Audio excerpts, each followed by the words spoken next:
એમાં ખરેખર તો જે ભજન કરવાવાળો જે ભાવિક પુરુષ છે એ તો કલકત્તાનો છે, પણ વિચાર કરો એમને પણ યાદ આવતું છે કે ખરેખર હું કલકત્તાની અંદર હોત અને આ મહાપુરુષો મેં કલકત્તા બોલાવે તો મને કેટલો લાભ મળે, એમનો પણ આ પણ ભાવ થતો હોય. પણ આજે મહાપુરુષ આ મારું કલકત્તા જ છે એ ભાવથી બિલકુલ કોઈ સ્વાર્થ નહીં, નિસ્વાર્થી દર વર્ષે કાર્ય કરે છે. ધન્યવાદ છે મહાપુરુષને, ધન્યવાદ છે એમને જે જ્ઞાન પચાવ્યું છે, જે ગુરુ મહારાજના ચરણે જ્યાં પડશે, જે આપણને ગુરુ મહારાજના ચરણે જ્યાં પડશે, આપણને જે સદગુરુ દાદા આપણને જે જ્ઞાન આપે છે અને પાછળ મુદ્દો આપે છે કે હું તનથી સેવા કરીશ, તન સારા કરીમાં વાપરીશ અને મનુષ્ય સારા વિચારો પ્રગટ કરીશ. તો આજે ગોપાલરામ મહારાજે આજે કરી બતાવ્યું છે. ગોપાલરામ મહારાજે ખરેખર તારીથી વધાવો ભાઈ. બીજું વિશેષમાં એમની સાથે પન્ના, હીરા અને પન્ના, આ હીરા અને પેલો પન્ના, આ બે ને ધન્યવાદ છે.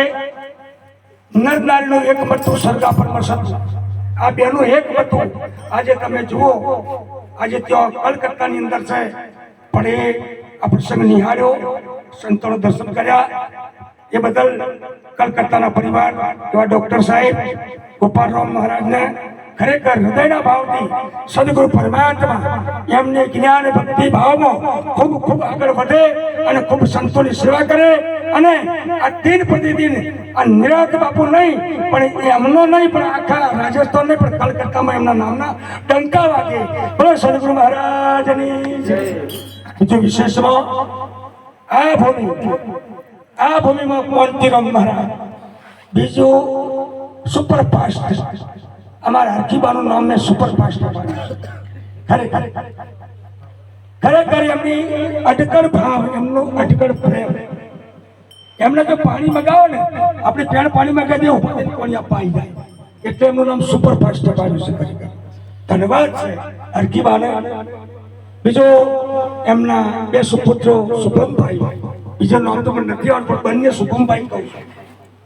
ધન છે જનુને જાણે તો તરનાર જાણતે ભક્ત દાતા કા સુર, એમ કાંતિરામ મહારાજ ભક્ત છે, દાતા છે, સુરવીર છે. હરખીબાઈ દાતા છે, સુરવીર છે અને ભક્તિવાન છે. અને એવો એમનું સમસ્ત ભક્ત મંડળ ખરેખર પરોપકારી છે. એમ ચતુરામ બાપુનો પરિવાર સમગ્ર. આજે બીજો પ્રશ્ન મને યાદ આવ્યો કે ગોપાલરામ મહારાજને ફોનમાં એક ઈશારો કર્યો હતો કે બાપુ આ વખતે મારો એક એવો ભાવ છે, મારો ચતુરામ બાપુનો પરિવાર ગમે તે ખૂણે હોય મારે ટોકો પાડી અને મારે કોંતીરામ મહારાજ દ્વારે આજે સગીરના ગામમાં મારે અરસપર દર્શન કરાવશે. ખરેખર ધન્યવાદ છે આ ગોપાલરામ, ખરેખર ધન્યવાદ. હમણાં તમે જુઓ સુરેશરામને બોલ્યા સુંદર એક પદની અંદર કડી આવી, રામ નામ સમજીને લીએ અને સંતોમાં ભેદભાવ ના.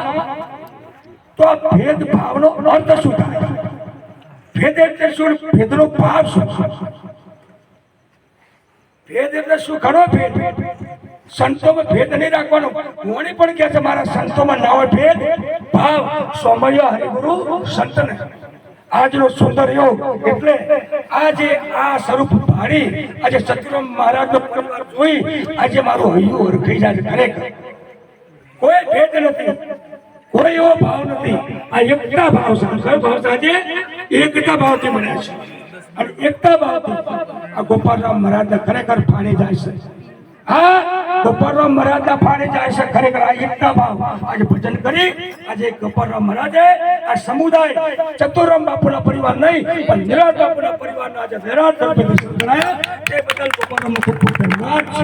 ખરેખર ખૂબ ધન્યવાદ છે. બીજો આજનો સુંદર યોગ આજે ચતુરામ બાપુનો પરિવાર સમગ્ર એમના દર્શન કરીને આજે પણ મને ખૂબ વિશેષ આનંદ થાય છે. આજે મને સત્સંગ છે કોઈ વાત તો મને ભાવ્યું નથી. સત્સંગ તો મહાપુરુષો ખૂબ થઈ ગયો. સત્સંગનો અર્થ શું? સત્સંગ કોને? સત્સંગ તો તમારે થઈ ગયો હશે, બસ સત્સંગ તમારે કરવો નહીં પડે એવો, પણ સત્સંગની વાતો આ શું છે? સત્સંગની વાતો છે. સત્સંગ તો તમે ગુરુચરણે જ્યાં ને સત્ય વસ્તુને તમે જાણી એનું નામ જ સત્સંગ. સત્સંગ કરવો ના પડે, તમારો સત્સંગ થઈ ગયો છે. હમણાં મહારાજ બોલ્યા આત્માની અનુભૂતિનો અર્થ થાય સત્યની અનુભૂતિ. સત્ય એવું શું છે? સત્ય કદી આવે નહીં, સત્ય કદી જાય નહીં, એ સત્ય એક તમે છે એવું ભગવાન ગીતામાં કહે છે. હમણાં બીજું એક પદ આવ્યું કે જીવનો શિવ થઈ જાય. શું બની જાય? જીવનો શિવ બની જાય સંતોના સંગમાં. પણ આ જીવ આ તો શિવ, પણ જીવ કેમ બન્યો? શું ઉપાધિ આવી? તો જીવને ઉપાધિ અવિદ્યાની આરોપથી આ જીવમાં જીવ પણું આવ્યું. શું આવ્યું?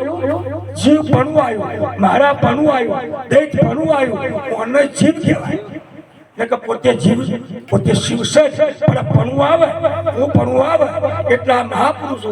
દાખલા તરીકે એક પથ્થરની મૂર્તિ હોય, હમણાં એક પથ્થરની મૂર્તિ લાવો અને કોઈ એવું કીધું, શિલ્પી કારીગરને બોલાવ્યું કે તમે ભગવાનની મૂર્તિ બનાવો છો પથ્થરમાંથી? કે હા. તમે હોભળ્યું સાચું છે, પથ્થરની મૂર્તિમાં પથ્થરમાંથી મૂર્તિ બનાવો છો, વાત સાચી છે. પથ્થરમાં મૂર્તિ તો છે, પથ્થરમાં મૂર્તિ છે, પણ વધારાના જે આરોપ છે ને એ ઉતારું છું. હા, વધારાના જે ભાગ છે ને એ ઉતારું છું.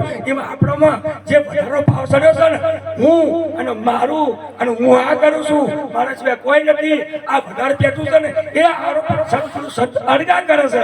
ને કે જીવ પણ એમાં પેટું છે ને કે પોતે શિવ સચ એમ શુદ્ધ સ્વરૂપ તમારું સચ. એટલા માટે આજનો સુંદર યોગનો અર્થ એ થાય. વિશેષ અર્થ હું ઉધાર નહીં બોલું. આજે ખરેખર હું તમારા દર્શન માટે જ આવ્યો છું. અને આજની જે ધારા જે સમીર આપણે કહીએ કે ભાઈ પાપ ના કરો, પાપનો અર્થ શું થાય? કહીએ છે ને પુણ્ય કરો, પાપ કરો, તો પાપનો અર્થ શું થાય અને પુણ્યનો અર્થ શું થાય? તમે પુણ્ય તો કરો છો ને, પુણ્ય કરો છો ને, કૂતરાને રોટી નાખો, ગાયને નાખો ને બધું, એને પુણ્ય કહેવાય. શું કહેવાય? અને પુણ્ય કહેવાય. અને પાપ કોને કહેવાય?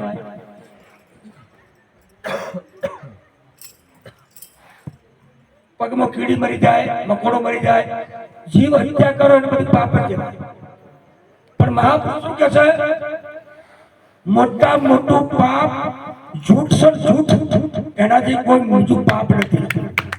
હા, આ જૂઠ સર જૂઠ એ મોટા મોટું પાપ છે. જૂઠ કપી બોલવું નહીં, જેમ સેમ કહી દે, જે થવું એ થાય, અને બીજું કોઈ ના થાય. અને જે તમે સત્ય બોલો બીજું કોઈ ના થાય.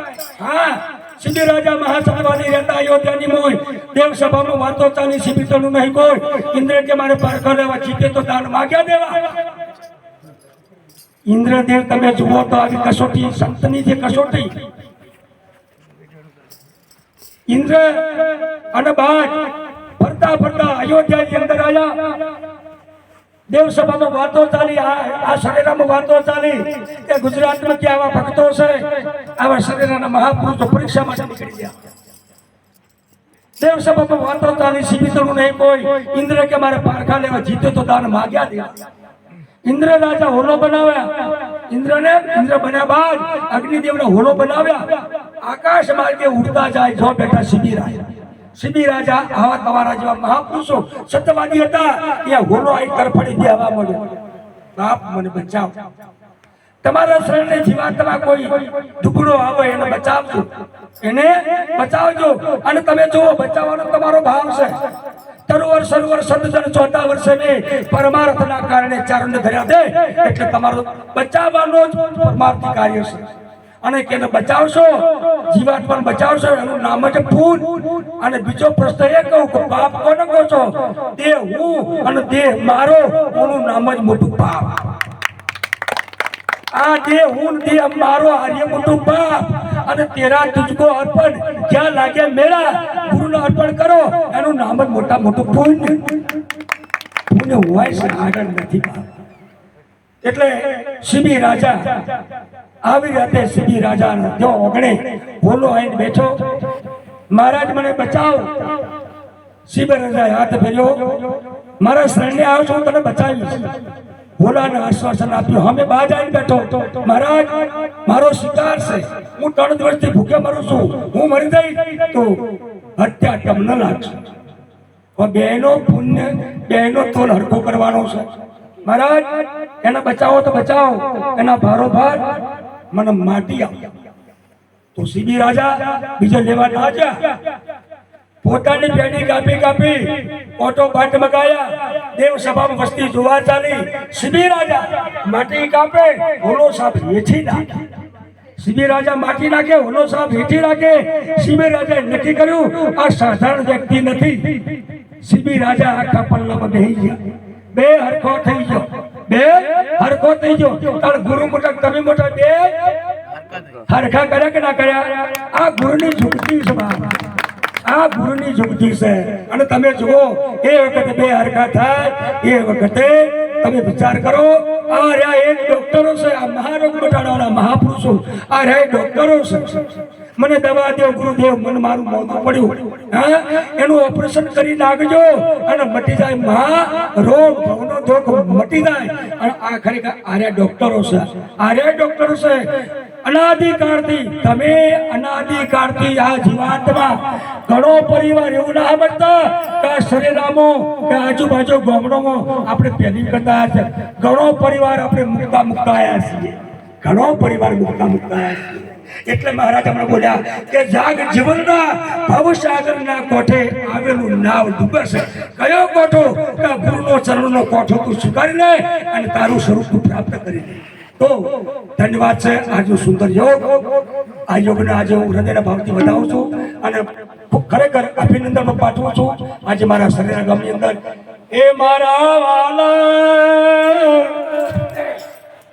એ મારા વાલા, એ મારા વાલા સરેરા ગોમરડી યો મેરો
આ પવિત્ર ધરાને દિન પ્રતિદિન ખૂબ આગળ એમાં વધારજો. કદાચ જો બીજી એક પ્રશ્ન ટૂંકમાં કહી દઉં, તમે સમજો છો આપણે સોનાનો દાગીનો હોય, સોનાનો દાગીનાના આપણે ઘાટ ઉપર જતા રહીએ તો એને ઘાટ ભાવ કહેવાય. હોય સોનું પણ એનો દાગીનો બનાવો તો ઘાટ ભાવ કહેવાય. એમ આ શું એકમાંથી અનેક, ભગવાન કહે છે એકમ બહુ સ્વામી, હું એકમાંથી અનેક કરું છું. એમ એક દાગીનામાં, એક સોનાની લગડીમાંથી અનેક દાગીના બન્યા છે. તો અનેક દાગીનામાંથી જો ઓગાળી નાખો તો એક જ બની જાય સોનું. એમ તમારામાં એક જ આત્મ તત્વ છે. આત્મ તત્વનો આત્માનો અર્થ શું થાય? આત્માનો અર્થ એ થાય, ભોગરામ બાપુ સુંદરી કુંડળીઓ બોલ્યા છે, આત્માનો અર્થ એમ નહીં, આત્મ ન ઓળખો. તમારે તમને જ ઓળખવાના છે. તમે કોઈ આગળ જવાની જરૂર નથી. તમે તમને જાણો, તમે તમને જાણો પછી આખા વિશ્વમાં માણો. અને બીજો એક દાખલો કહી દઉં, તમે કદાચ અમેરિકા જાઓ અને અમેરિકામાં તો જઈને ઇંગ્લિશ ભાષા બોલવું પડે અને તમને પૂછવામાં આવે કે આપ ક્યોના છો, તો તમે શું કહેવાના? ઇન્ડિયા. શું કહેવાના? ઇન્ડિયા, ભારત દેશ. તો હું ભારત દેશમાં રહું છું. બોલો કહો કે ના કહો? તમે ભારત દેશમાં હું રહું છું. ભારત દેશમાં રહો છો તો ખરા. તમારું રાજ્ય, તો રાજ્ય આપણે કઈ કહેશો? રાજસ્થાન. રાજસ્થાનમાં મારું રાજ્ય રાજસ્થાન. રાજસ્થાન રાજ્યમાં હું રહું છું. પહેલા ભારતમાં છો, રાજસ્થાન રાજ્યમાં તમે છો. રાજસ્થાન રાજ્ય તો ખરું. જિલ્લો કયો? તો કે ઉદયપુર. તો ઉદયપુર જિલ્લામાં હું રહું છું. ઉદયપુર જિલ્લો તો ખરો. તો કે તાલુકો? તો તાલુકો ખેરવાડા. તો ખેરવા તાલુકામાં હું રહું છું. કે ખેરવાડા તાલુકો તો ખરો, પણ તમારું ગામ? કે ગામ સરેરા. સરેરામાં હું રહું છું. તમે વિચાર કરો, આખા ભારતમાં તમે, રાજ્યમાં તમે, જિલ્લામાં તમે, તાલુકામાં તમે, ગામમાં તમે, તમારા પરિવારમાં તમે દાખલો છે એ પણ સીધો એમ આગળ. બોલો સદગુરુ મહારાજની જય.